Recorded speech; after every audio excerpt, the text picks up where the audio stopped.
Imagine que podia tomar um café no final da manhã e que à sua mesa do café tinha alguns dos maiores nomes da sociedade portuguesa ligados à cardiologia para lhe responder às suas maiores dúvidas. Este é o desafio que lhe coloco agora. Neste final de manhã, tenho à minha volta alguns dos melhores médicos cardiologistas e investigadores que têm alguma coisa de novo para lhe trazer hoje sobre doenças cardiovasculares. E repare numa coisa, quando falamos em 18 milhões e 600 mil mortes por ano no mundo a morrer de doença cardiovascular, alguma coisa então ainda não foi dita e não foi bem resolvida para que este número ocupe ainda o pódio. É sobre isso que vamos falar, mas é também sobre a ciência a servir o coração e o coração ao dispor da ciência. O que é que falta fazer, o que é que já foi feito, o que é que se pode fazer para aproximar os doentes, afastá-los da doença e aproximá-los dos médicos ou da prevenção. Estas são algumas linhas de pensamento que vamos seguir e para isso passo já a apresentar os meus convidados, não sem antes de lhe pedir que entre em contacto connosco através do chat, faça perguntas, coloque-nos desafios, provocações, quem sabe, mas nós estamos cá também para falar para si. Porque a nossa convidada de fora vem de Paris e está cá só uma semana, eu começo pela nossa convidada, porque como bons anfitriões saberia que o nosso professor o faria também. Chama-se Anabela Ben-Simon Brito. Deixe-me ver se digo bem o instituto onde é grupo líder, é Instituto Nacional de la Recherche Médicale, e abreviei aqui um pouco o instituto. Começou por fazer investigação na área da regeneração óssea e agora trabalha com um peixinho pequenino que se chama zebrafish. Já vamos saber porquê. À minha direita temos o diretor desta faculdade, o professor Fausto Pinto, diretor do Departamento de Coração e Vasos deste hospital, do Centro Hospitalar de Lisboa Norte, é ainda o presidente da World Heart Federation. Do meu lado esquerdo temos a professora Susana Constantino, professora de Bioquímica desta faculdade, investigadora, diretora executiva do Centro CCUL, o Centro Cardiovascular da Universidade de Lisboa, e a professora Ana Abreu, que coordena o Laboratório de Exercício Físico e Reabilitação Cardiovascular desta universidade, mas também pertence ao grupo de investigação do CCUL, é médica cardiologista e neste momento a representante portuguesa de vários ensaios que decorrem mundial e na Europa relacionados com o exercício físico, a reabilitação e, obviamente, as doenças cardiovasculares. A primeira pergunta que eu lanço a todos, e começo pelo professor, é qual é a relação entre o coração e a ciência? Se é uma relação de coração partido ou uma relação de amor? Muito obrigado, Joana, e bem-vindos a todos estarem connosco nesta conversa. O coração é um pouco de tudo. Aliás, o coração, durante muito tempo, pensou-se que era a sede de múltiplas sensações e hoje em dia sabemos que há uma relação estreita entre o cérebro e o coração, que é uma outra área muito interessante, mas acima de tudo tem sido muito importante o conhecimento através da ciência de como é que funciona o coração, porque é que o coração por vezes pode ficar partido, de facto, aliás há um síndrome do coração partido, que tem um nome também um bocadinho estranho, e tem sido o avanço no conhecimento daquilo que são, quer o funcionamento normal, quer o funcionamento anormal do coração, que depois se traduz em doença, que nos tem permitido avanços extraordinários ao longo destes últimos anos. Só para lhe dar uma noção em termos de números, 80% do aumento da esperança de vida nos últimos 50 anos foram devidos aos avanços no conhecimento naquilo que nós podemos designar em senso lato a medicina cardiovascular, portanto, no fundo, de tratar as doenças do coração, e com isso conseguimos reduzir de forma substancial a mortalidade por estas doenças. Mas, e esse é o grande mas, infelizmente, temos sido péssimos a prevenir estas doenças. E a prevalência da doença continua a aumentar, daí os tais 18,6 milhões de pessoas que ainda morrem anualmente a nível mundial, e o facto das doenças cardiovasculares continuarem a ser a causa número 1 de mortalidade e morbilidade, ou seja, não só o matar, que esse é o desfecho final, mas também deixar muita gente doente, muita gente incapaz ou com limitações significativas, e daí nós, na área cardiológica e na área cardiovascular, termos procurado sensibilizar quer as populações, quer acima de tudo também quem tem a responsabilidade de governar e tomar decisões, para o peso, para a relevância, para a importância de investir na ciência, precisamente para a ciência nos ajudar a compreender melhor como é que podemos tratar as doenças do coração, mas também como é que podemos implementar estratégias para promover a saúde do coração. Ou seja, não só tratar a doença, que obviamente temos que tratar, mas acima de tudo tentar prevenir que essa doença possa ocorrer. Desde Hipócrates, o pai da medicina, que todos nós sabemos que mais vale prevenir do que remediar. E é mais barato prevenir do que tratar. Este tem sido um dos grandes paradoxos da nossa sociedade, em termos gerais. Este não é um problema português, é um problema global. Aliás, a taxa de mortalidade é número 1, não só nos países de alta renda, como nos países de baixa renda.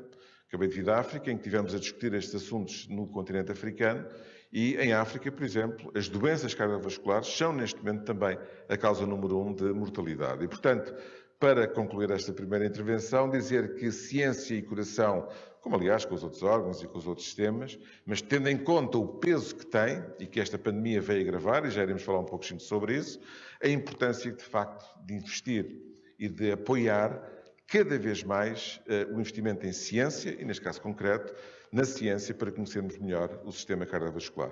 Porque é conhecendo melhor que nós podemos também depois encontrar soluções e estratégias para debelar aquilo que não está bem e manter aquilo que está bem. E é nesse ponto de equilíbrio, professora Susana, entre o que não está bem ou o que se pode ir descobrindo, que também lhe peço um primeiro comentário rápido a esta relação entre ciência e coração. Aquilo que se vai tentando descobrir e que às vezes aquilo que se descobre não era bem aquilo que procurávamos. Onde é que fica esta relação da ciência com o coração? Boa tarde, Joana. Boa tarde a todos. É fundamental investigar. É fundamental apostar na ciência e na investigação para conhecermos melhor. Porque não podemos ter terapêuticas, não podemos ter soluções, não podemos melhorar a tecnologia se não conhecermos exatamente a fundo qual é o problema, quais são os mecanismos, quais são as células envolvidas. E por isso a investigação é fundamental, porque é com a investigação que nós encontramos as respostas e as soluções e as podemos pôr em prática. Professora, dizia há pouco a professora Ana Abreu que está envolvida enquanto coordenadora em Portugal numa quantidade de ensaios que estão a decorrer mundialmente e pela Europa, mas também muito com o foco aqui no nosso centro hospitalar universitário e em ligação com a Faculdade de Medicina. Em que pé podemos dizer que Portugal está em relação ao investimento da ciência cardiovascular? Portugal está muito bem posicionado em termos de investigação, nomeadamente em relação à investigação na área cardiovascular. Temos tido vários investigadores, a nossa faculdade e o nosso centro hospitalar universitário têm estado envolvidos, assim como a nossa sociedade de cardiologia, e, portanto, para que haja envolvimento é preciso que as pessoas estejam motivadas também e que haja um interesse e um desenvolvimento de linhas de investigação e de linhas de ação.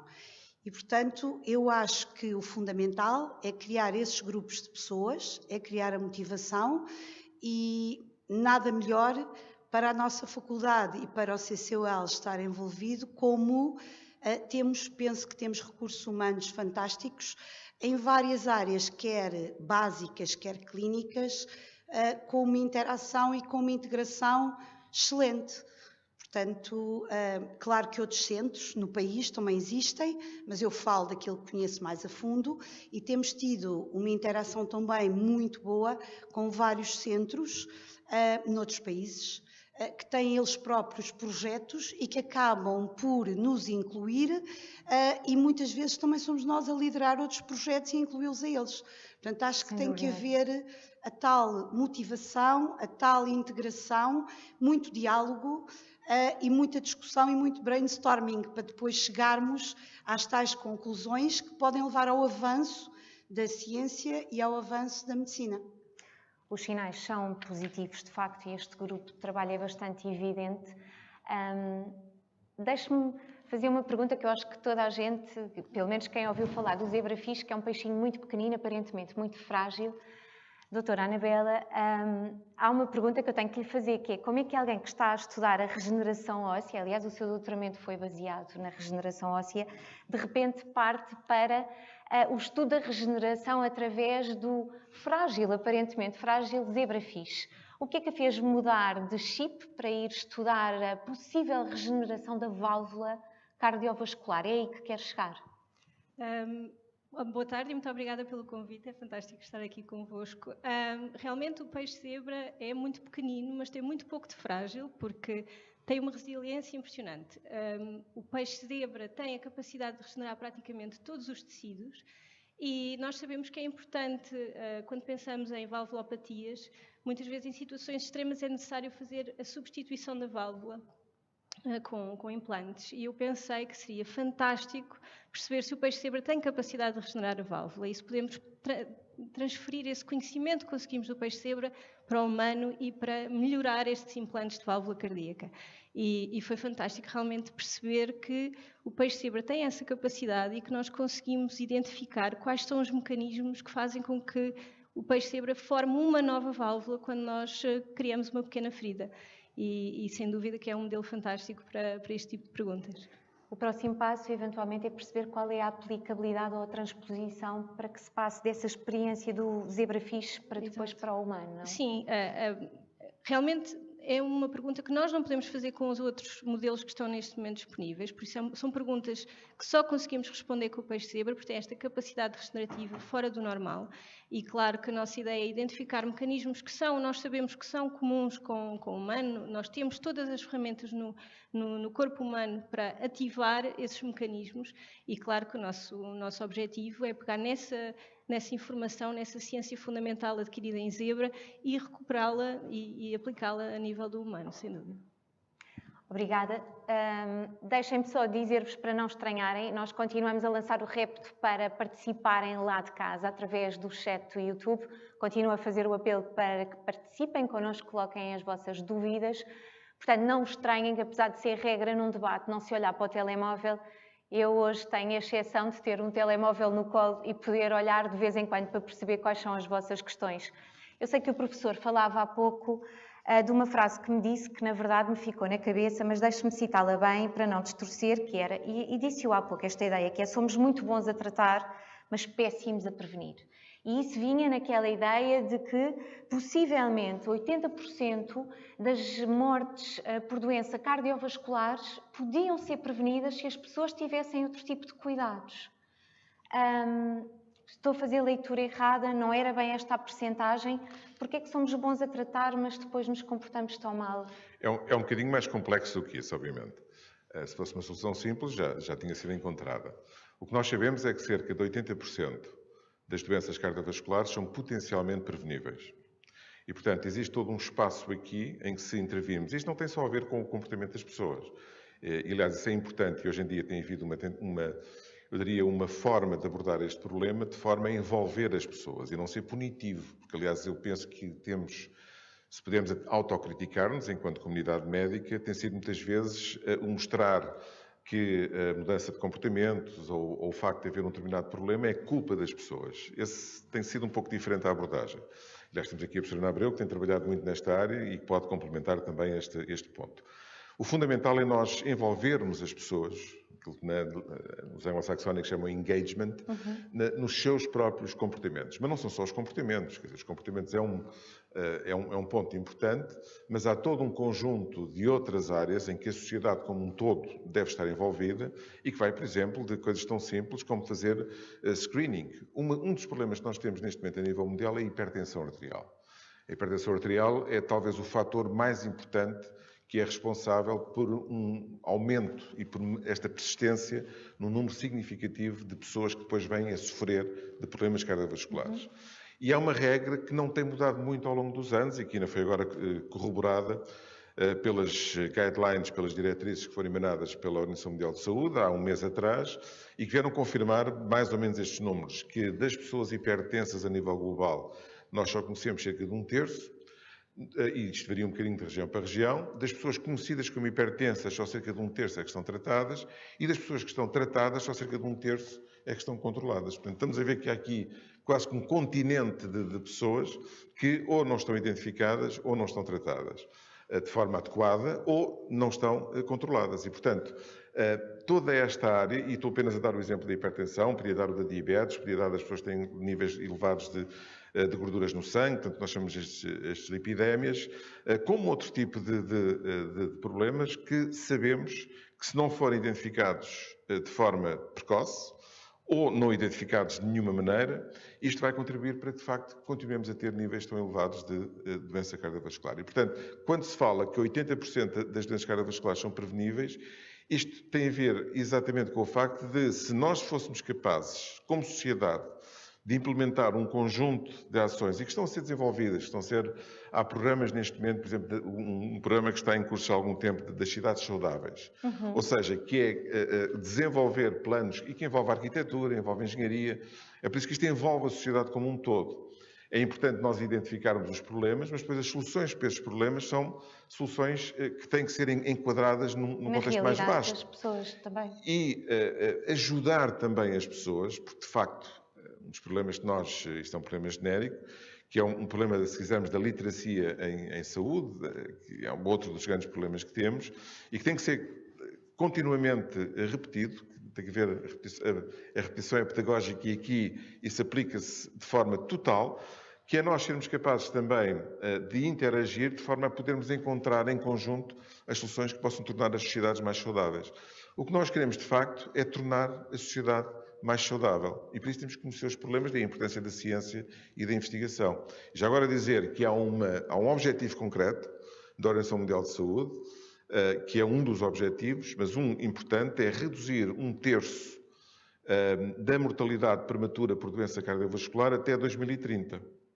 Como é que Neste vai momento, fazer? com tudo isto, com todas as ações preventivas, que têm a ver não só com a identificação de doença, mas acima de tudo com a promoção de estilos de vida saudáveis, no sentido, há quem não goste muito agora deste termo, depois os termos vão-se gastando e vão sendo modificados. Quem anda nisto há uns anos tem acompanhado um pouco tudo isto. O que é importante é termos medidas eficazes e medidas que depois se traduzam, de facto, em melhoria dos resultados. Portanto, sermos mais capazes de poder ter resultados mais adequados. Porque há um aspecto muito importante, é que uma população saudável, em termos de custo social, para além do custo pessoal e de saúde, etc., mas é mais barata. Certamente. Ou seja, nós gastamos mais a tratar...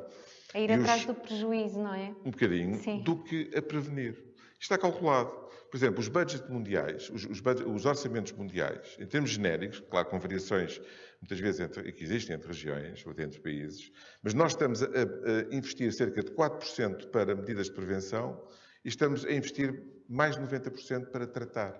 Os nossos orçamentos gerais é isto que fazem. Quando 80%, por exemplo, das doenças cardiovasculares seriam potencialmente preveníveis. Portanto, como sociedade é importante refletirmos sobre isto, tem sido refletido, e obviamente que isto tem sido devidamente pensado, mas às vezes não devidamente traduzido em ações e em estratégias que sejam eficazes. Esse tem sido o desafio. Claro que já com alguns resultados, mas é um desafio constante, é um desafio que isto não se trata com um antibiótico, ao fim de 15 dias temos o problema resolvido. Este é um problema crónico e é um problema que temos como sociedade de estar muito alerta e envolver os vários grupos, que vão desde o cidadão normal, mas, acima de tudo, também muito importante, quem tem que tomar as decisões, nomeadamente a nível de decisores políticos, a nível de governo, estarem envolvidos para poderem traduzir tudo aquilo que é a ciência em políticas adequadas. Nós, na Federação Mundial do Coração, na World Heart Federation, um dos nossos pilares, usando a expressão inglesa, é Translate Science into Policy. Daí a importância das duas estarem ligadas. A ciência e depois como é que isto se pode traduzir em ações concretas para o bem das populações. E nós temos aqui exemplos muito palpáveis. Eu salto aqui para a professora Ana Abreu, que falávamos há pouco sobre os vários projetos que estão a decorrer em simultâneo e que a professora encabeça. Um muito curioso que me contava há pouco é precisamente apelar à literacia para a saúde dos nossos próprios estudantes. E eu falo já deste tema, e não estamos a fugir ao tema da ciência de todo, e pedi à professora que nos explicasse muito sucintamente que projeto é este que tem em mente e que articulou já com o nosso diretor, precisamente para sensibilizar os nossos estudantes que acabam de chegar à faculdade, que eles já têm o ónus e a responsabilidade de ter uma literacia de facto em saúde e serem os potenciais médicos que querem ser. Quer-nos contar o que é? Quero contar o que é, mas antes disso, gostava que nessa oportunidade só para... Eu acho que o professor Fausto disse agora é importantíssimo. E eu gostava de dizer que realmente a ciência tem contribuído imenso para as recomendações que são feitas a nível internacional, no sentido de prevenir a doença cardiovascular, mas que realmente a implementação é o mais difícil. Certo. Tem que estar a todos os níveis, os médicos sozinhos não conseguem fazer tudo, temos que passar pelos governos, por todos aqueles órgãos que têm poder a nível mais central, mas temos que ser muito empáticos com o doente, portanto, é a única forma de conseguirmos que eles alterem determinados comportamentos, que eles tomem medicação que devem tomar num sentido preventivo e, por outro lado, envolver os doentes, e isso está muito também na ordem do dia, os doentes têm que ser envolvidos na sua prevenção e no seu tratamento. Portanto, eles têm, se nós os envolvermos e se eles estiverem centrais ao processo de implementação, nós conseguimos perceber exatamente quais são as barreiras, quais são os obstáculos, o que é que leva uma pessoa, por exemplo, fuma, a não deixar de fumar, o que é que leva uma pessoa a não tomar um medicamento, por exemplo, para a hipertensão arterial, como dizia o professor Fausto Pinto, ou cortar o sal da sua alimentação. Portanto, nós para entendermos isso, temos que centralizar muito sobre o doente. Isto é só, no fundo, complementar um bocadinho aquilo que o professor Fausto Pinto também disse. Em relação a esse projeto, isto é um projeto que o professor Fausto Pinto também tem conhecimento e que nós tínhamos a intenção de levar a cabo antes de surgir a Covid. Entretanto, isto ficou um bocadinho parado e agora estamos a pensar retomar. E qual é a ideia? A ideia era começar com os estudantes que entram para a medicina e, portanto, avaliar um bocadinho qual era a sua literacia em saúde, conhecimento do seu próprio estado de saúde ou de doença, fazermos essa avaliação de uma forma também quantitativa, baseado em determinadas tabelas, e depois ensinar-lhes a fazer essa avaliação aos familiares diretos, portanto, aos pais e aos avós. E a partir daí criarmos uma base, portanto, uma população universitária que iria sendo seguida, assim como os seus familiares, naqueles que forem identificados como alto risco, seja o estudante, seja a família, nós podemos tentar dar indicações preventivas ou orientações terapêuticas, no caso de não estarem a ser seguidos ou a ser vigiados, e portanto a nossa ideia era fazer o que se chama um coorte, com todos estes alunos, ir acrescentando no número e ir seguindo e vendo o que é que vai acontecendo. Portanto, termos não só o retrato daquilo que existe, do conhecimento do estado de saúde e do estado de doença, como também permitir avaliar o contexto familiar, porque nós sabemos que para mudar muitas vezes comportamentos temos que intervir não diretamente só no indivíduo, mas naqueles que o rodeiam, no seu ambiente, e o ambiente mais próximo é o ambiente familiar, e portanto este é um projeto muito interessante e que nós estamos neste momento a ponto de levar a cabo, e portanto será um projeto de continuidade, também não é para fazer tipo antibiótico durante um bocadinho, é mesmo para manter a longo prazo. Agora dizer que o nome que tínhamos dado a este projeto era Por uma Universidade Saudável, que era precisamente usando a população universitária. Nós aqui na nossa universidade temos à volta de 50 mil estudantes. Se tivéssemos um agregado familiar na ordem das 3 pessoas por agregado familiar, teríamos pelo menos 150 mil a 200 mil pessoas. Já era uma amostra. E depois começar, como a professora Ana estava a dizer, começarmos com este disseminar por outros locais. Para além do que isto representaria em termos de termos um grupo chamado cohort, que pudéssemos seguir um bocadinho à semelhança do que já existe noutros locais, não com este tipo de população, mas que é, no fundo, seguir grupos populacionais. O mais conhecido de todos é o Framingham, que é uma pequena cidade nos Estados Unidos e que foi seguida durante muitos anos. Isto, por exemplo, foram os primeiros dados que nós tivemos sobre a importância do tabaco, da hipertensão, do colesterol, foi precisamente do seguimento de uma população durante vários anos e que nos permitiu, a população dessa cidade, e que nos permitiu depois chegar a este tipo de conclusões. Porque a medicina e a ciência não se fazem de achismos, não é? De opiniões. Fazem-se de dados concretos, fazem-se daquilo que é a investigação científica, neste caso, uma investigação populacional, mas com os princípios da investigação científica e os resultados depois serem exatamente os resultados de testar hipóteses, de fazer avaliação e observação, e da importância de estarmos aqui a falar da ciência ao serviço do coração. Portanto, este aspecto é um aspecto essencial e esperamos poder, com este projeto, é mais um, podermos criar aqui em Lisboa e em Portugal um cohort de seguimento que nos dê um Lisboa cohort, que é, no fundo, aquilo que queremos. Vamos voltar aqui à ciência pura e dura, a ciência de bancada. A professora Susana Constantino, uma das suas áreas de estudo, o seu grande foco é muito ligado à cardiotoxicidade, portanto, estudar, perceber os efeitos da radioterapia e que efeitos ele pode causar, ou que danos efeitos pode causar no coração.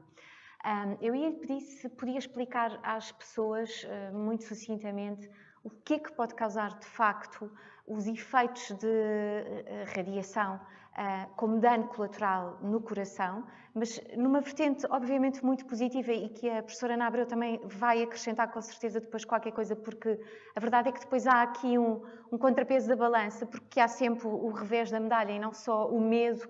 Se estou a fazer um tratamento de radioterapia, não me digam que também vou afetar o coração. A verdade é que pode acontecer. E ele pediu para explicar o que é que pode acontecer, mas outra coisa, perguntar, e na verdade esta pergunta acaba por ser um bocadinho transversal a todos, que é até que ponto o coração não é o órgão se calhar mais afetado por todos os danos colaterais dos outros órgãos ou das outras patologias?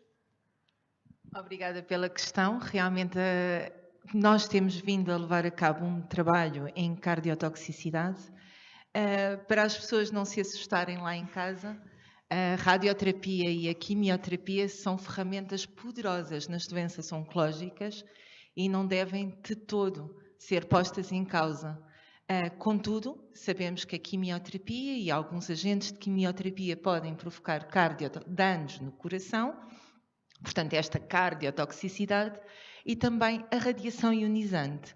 Porquê a radiação ionizante? Claro que não será para todas as pessoas que fazem radioterapia, mas de acordo com o órgão afetado pela doença oncológica, ao fazermos radioterapia e ao haver uma exposição de um feixe de radiação ionizante num volume tumoral, de acordo com a proximidade do nosso coração, o nosso coração também pode ser atingido, com doses que são mais baixas que as doses terapêuticas, portanto serão doses subterapêuticas, mas que poderão ser altas no seu cumulativo.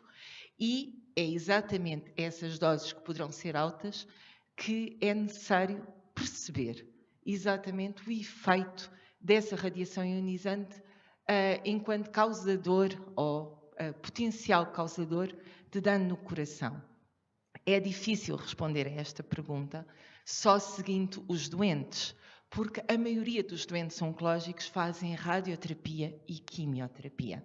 E se os efeitos da quimioterapia são muito bem conhecidos, ainda há dúvidas e ainda é necessário esclarecer quais são os mecanismos pelos quais a radioterapia per si, sem quimioterapia envolvida, causa no coração.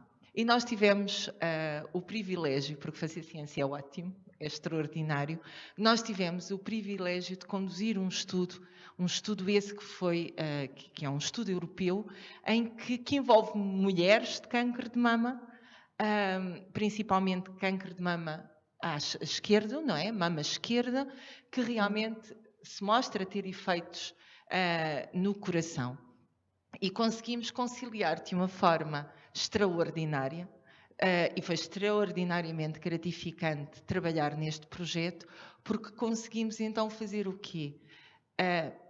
Tentar em laboratório, não utilizando doentes porque não podemos, mas complementar a investigação clínica com modelos animais em que eles mesmos foram expostos à radiação ionizante. O seu coração foi exposto às mesmas doses de radiação ionizante que é exposto o coração humano. E desta forma, recorrente a ferramentas e com uma muito maior facilidade conseguirmos investigar os mecanismos. E é muito engraçado perceber que realmente que mecanismos são esses. E depois tentar validar esses mecanismos, então, no coração humano, com aquilo que a investigação clínica nos mostra, nos diz, no follow-up destes doentes e recorrente à tecnologia, não é? Que já nos permite também visualizar como é que está o vaso do doente ao qual foi feita radioterapia. Isto é apaixonante, de facto, e evidencia que os modelos animais podem ser usados de uma forma extremamente rigorosa nos seus procedimentos, mas também podem vir a responder com o objetivo de quê? De conseguirmos identificar biomarcadores que nos levem a suspeitar de uma cardiotoxicidade mais tardia. Porque se nós tivermos esses marcadores, podemos prevenir, podemos atuar de forma a não virmos a ter a doença mais tarde, da forma como ela surge, muitas vezes. E, portanto, a investigação é com este objetivo, de identificarmos biomarcadores que possam ser usados de forma preventiva na cardiotoxicidade tardia. Eu não me quero esquecer que temos aqui uma convidada, temos a sorte de ter aqui uma convidada que não é bem de fora, porque é uma colaboradora externa de CCUL e eu já lá vou mesmo a seguir falar consigo, mas eu queria aproveitar esta corrente do que estamos a falar sobre estes estudos da cardiotoxicidade para perguntar à professora Ana Abreu que estudo também acompanha precisamente com este foco e estando sempre preocupada muito com o acompanhamento da reabilitação cardiovascular, da prevenção, enfim, numa segunda fase de reabilitação, prevenção para que não haja recaídas ou para que não haja uma lesão redobrada de uma doente cardiovascular. Se nos podia acrescentar para suportar aquilo que tem sido investigado pela professora Susana, o que é que também já está a ser estudado em termos de reabilitação física que vem ajudar e suportar esta investigação? Sim, é ótimo poder dizer agora, porque realmente está ligado com aquilo que a professora Susana acabou de falar. Portanto, nós estamos a participar num estudo, que é o estudo Caprice, da Universidade de Berna, juntamente com um grupo alemão, e a ideia é exatamente em doentes com cancro da mama ou doentes com linfoma, que são tratados com antraciclinas, que é um tipo de quimioterapia que pode ter toxicidade sobre o coração, mais precoce ou mais tardia, não é obrigatório que o tenha, mas pode ter. Existem pequenos estudos que sugerem que um exercício, um programa específico, estruturado de exercício para estes doentes ou para estas doentes pode reduzir a cardiotoxicidade. E então, este estudo é um ensaio clínico, já com uma dimensão bastante razoável e que pretende avaliar se o facto de começar um destes programas precocemente, ou seja, em simultâneo com o tratamento de quimioterapia, e portanto logo após o diagnóstico, se isso vai poder obviar e diminuir a probabilidade ou a gravidade dessa cardiotoxicidade. Portanto, nós vamos comparar um grupo de pessoas que vão iniciar logo o programa de treino, que vai ser modificado e ajustado, claro, de acordo com os sintomas, as alturas em que fizerem a quimioterapia, obviamente não vão estar a fazer exercício nesse dia, não é? Com um grupo de pessoas que irão fazer mais tardiamente, depois dos 3 meses, e ver se há alguma diferença para depois, num futuro próximo, esperamos, podermos, e nós acreditamos que conseguimos, se calhar, prevenir muitas destas lesões nestes doentes, o que vai melhorar muito a sua qualidade de vida e reduzir a doença cardiovascular, porque o cancro e a doença cardiovascular estão muito próximos em muitos aspectos. Aliás, outro fator que veio abalar novamente as estruturas do coração, se podemos dizer assim, foi a Covid, que é um dos efeitos, um dos danos colaterais também, é o coração. Já vamos lá. Eu queria só ainda, no seguimento deste treino ao coração ou da readaptação do coração face a outros danos colaterais ou outras patologias, estávamos aqui numa conversa de bastidores antes de começar a dizer, bem, temos que criar um desafio para pôr o zebrafish também a treinar e a fortalecer o seu coração. E achámos que estávamos a dizer isto um bocadinho em tom de desafio, como se não fosse possível, mas a doutora Anabela diz que é possível treinar o coração do zebrafish. Diga-nos lá como. Exatamente, existem corredores de natação, digamos assim, em que o peixe é submetido a uma velocidade de corrente maior e que tem que nadar contra essa corrente e acaba por fazer um exercício físico, e há já neste momento vários estudos a tentar perceber de que forma é que isso vai impactar no coração, na atividade cardíaca, mas também como é que pode promover a regeneração cardíaca, porque, como eu lhe disse, o peixe-zebra tem a capacidade de regenerar praticamente todos os órgãos, e é verdade que se nós retirarmos 30% do ventrículo do coração do peixe-zebra, ele vai, não só o peixe sobrevive, como vai formar novo tecido e vai reconstruir o coração. E há, efetivamente, estudos que verificam que o exercício pode promover essa capacidade regenerativa do coração do peixe-zebra e como estamos a discutir aqui, potencialmente o humano. Deixe-me perguntar-lhe uma coisa, uma vez que vive e está neste momento em Paris, que é se estes cenários do equilíbrio do investimento da ciência, imaginemos como a área como a oncologia, que por norma parece ser sempre a mais falada, a que mesmo nos meios de comunicação social muitas vezes é aquela que é lançada como a que ganhou a última bolsa ou a que tem mais financiamento para... Como é que vê, em França, como é que estão as coisas? Que atenção é dada à investigação para as doenças cardiovasculares? Se há aqui um paralelo de realidades entre Portugal e França? Se é muito desajustado aquilo que estamos a falar sobre o nosso país, mas a sua realidade atual? Como é que estão as coisas? Não querendo corrigir, neste momento estou em Marselha. Efetivamente, eu estou inserida, não tem problema, estou inserida no sistema francês. Fui premiada para poder começar o meu grupo de trabalho como investigadora. Antes estive na Alemanha e eu posso comparar efetivamente as três realidades. Perfeito. E acho que a grande diferença é efetivamente o investimento que é feito a nível de ciência e ciência fundamental, que será superior nestes dois países, tanto na Alemanha como em França. E realmente eu acho que há um destaque considerável a nível de investimento, de investigação a nível cardiovascular. E isso fez com que eu também me inserisse num departamento de investigação em que todos os grupos estão focados na investigação cardiovascular, juntamente com colaborações com o hospital. Claro que a falta de financiamento não faz com que a investigação em Portugal seja menos interessante, pelo contrário, eu acho que há toda uma resiliência, este termo está muito falado agora, há toda uma resiliência a nível dos investigadores portugueses e acho que há uma criatividade impressionante que nos permite construir e desenvolver investigação, não só fundamental, mas como translacional e clínica, que é realmente louvável e que, apesar desta dificuldade e esta falta de financiamento basal que temos em Portugal. Professor, falamos aqui dos danos colaterais muito ligados à oncologia, mas não bastante todos os cenários que já tínhamos em cima da mesa, deparamos-nos com uma pandemia. Pandemia é essa que também vai afetar em larga escala aqueles que já eram doentes cardiovasculares, mas aqueles que não eram e que passaram a ser doentes cardiovasculares. O professor às vezes não tem uma sensação de que quando parece que se está a chegar a uma meta, alguém nos puxa para trás e que vamos começar novamente a fazer corrida toda desde o início? Bom, se calhar fazer só um comentário em relação a esta questão do financiamento. E dizer duas coisas. Primeiro, nós fizemos um estudo na Sociedade Europeia de Cardiologia, que há uns 5 ou 6 anos atrás, e que veio mostrar que a nível europeu a investigação em cancro é cerca de 5 a 6 vezes superior, e estamos a falar de dinheiros públicos, portanto de fundos públicos, cerca de 5 a 6 vezes superiores no espaço europeu para o cancro versus o que é investido em ciência cardiovascular. E portanto isso que disse há pouco é verdade.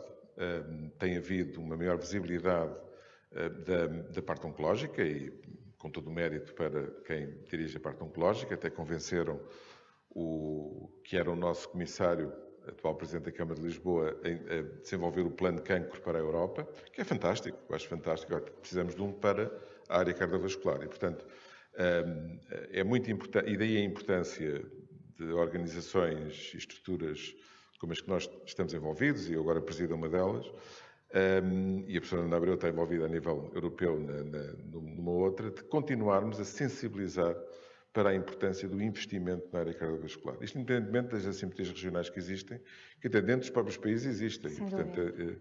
depois, o segundo ponto que quero dizer é que hoje em dia, felizmente, que é um mundo global e temos que aproveitá-lo como tal. E, portanto, o facto de nós podermos inserir, e os grupos, independentemente de onde estão, poderem inserir grupos internacionais, aliás, há regras, inclusivamente, naquilo que são os grandes programas em termos europeus, que foi o Horizonte 2020 e agora o Horizonte Europa, que é exigido que pelo menos existam 3 países envolvidos nos projetos. E, portanto, isso tem estimulado também muito aquilo que é a possibilidade de, por exemplo, grupos em Portugal, e existem vários, o nosso é um deles, poderem colaborar e estarem envolvidos e às vezes até serem investigadores principais de alguns desses estudos. E dar aqui só uma outra comparação. Quando comparamos, nós depois, enfim, temos sempre tendência a nos compararmos, não é? Mas quando comparamos a Europa com os Estados Unidos, por exemplo, que embora seja um país com grandes assimetrias, mas só para lhe dar 2 números. Na Europa, o Horizonte 2020 tinha 79 bilhões de dólares para 5 anos para toda a ciência. O Horizonte Europa conseguiu um aumento, penso que são 110 bilhões de euros para a ciência para os próximos 5 anos também. 110 bilhões, 70 bilhões.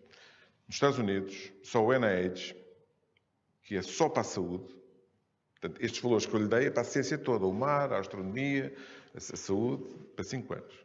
Só o NIH tem um budget neste momento perto de 40 bilhões de dólares por ano.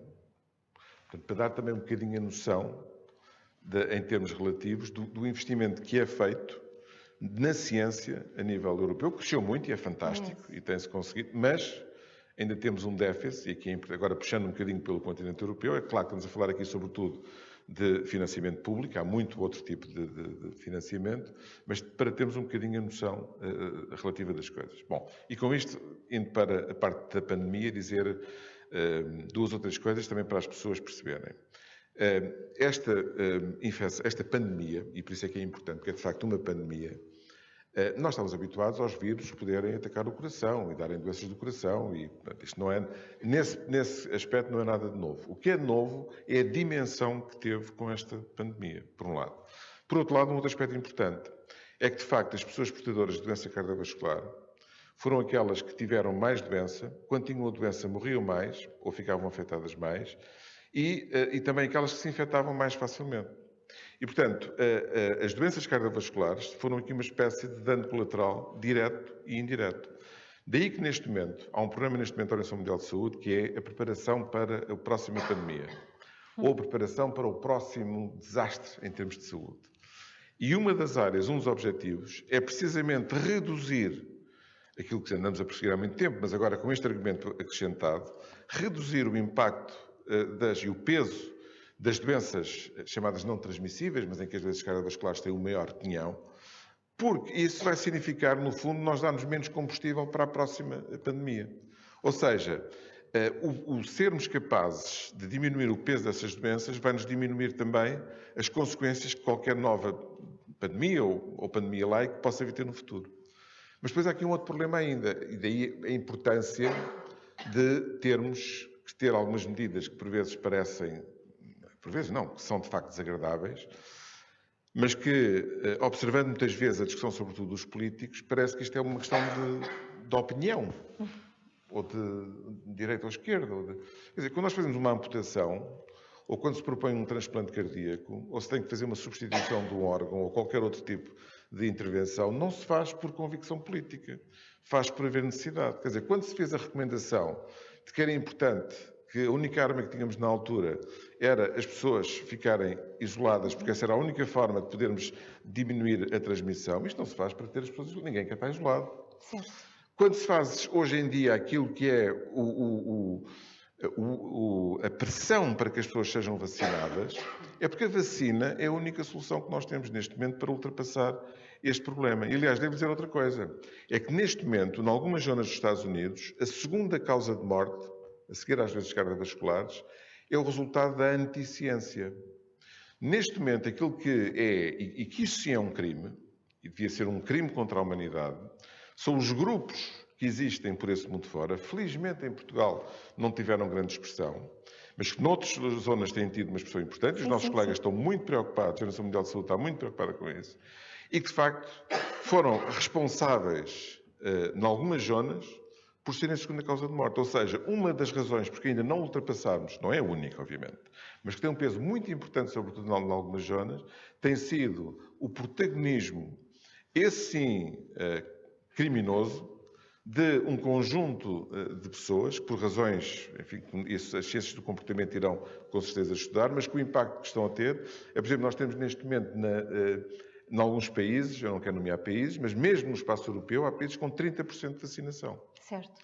E isso é manter a fogueira acesa. Isso sim é que devia ser combatido de uma forma mais eficaz, porque isso sim é estarmos a alimentar situações que não só não ajudam, como mantêm o problema.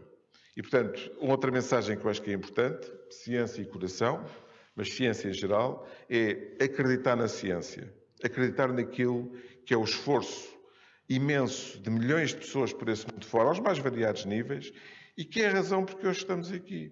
É a razão porque hoje temos a voz. A natureza, por natureza, fazia-nos viver até aos 40 anos, que era aquilo que se vivia antes de haver ciência. Em 10 filhos sobreviverem 2 ou 3, é isto que a natureza nos dá. Portanto, se nós nos ficássemos ao livre-arbítrio daquilo que a natureza nos podia fazer enquanto seres humanos, era isto que íamos ter. Portanto, era importante as pessoas pensarem nisto. E foi com a ciência que nós conseguimos ter a vida que temos, os padrões de vida que temos, o acesso às múltiplas coisas que temos, porque a ciência, obviamente, depois reflete noutras áreas da comunidade, e, portanto, é a ciência que é, de facto, a grande responsável, depois com as suas várias matizes, pela vida que temos. Portanto, por amor de Deus, anti-ciência não devia ter lugar na nossa sociedade. É a pandemia da humanidade, na verdade, é a própria humanidade com ela mesma, muitas vezes. Motivação, ciência, coração. A verdade é que a falta de financiamento, ou a escassez de financiamento, não travou estas pessoas que hoje ouviram a continuar, a inovar, a cruzar ideias, a juntar-se para debater sobre um fim comum. E o fim comum são os outros. É alguém que nos vê neste momento e que não sabia bem ao que se agarrar porque talvez lhe faltasse alguma informação. E houve outra coisa aqui muito importante que passou hoje nesta conversa, que é tirar a responsabilidade sempre do doente, como se fosse muitas vezes o doente o responsável por aquilo que tem, e responsabilizar muito mais os decisores políticos e os organismos a agirem e a investirem nas formas certas de decidir a saúde do mundo. É assim que terminamos, agradecendo a presença de todos, professor Fausto Pinto, doutora Anabela, professora Susana, professora Ana Abreu, a todos muito obrigada. Esta foi apenas mais uma troca de ideias de um café que acaba à hora de almoço, mas que, quem sabe, voltemos em breve. Obrigada por ter estado aí. Obrigada, até à próxima.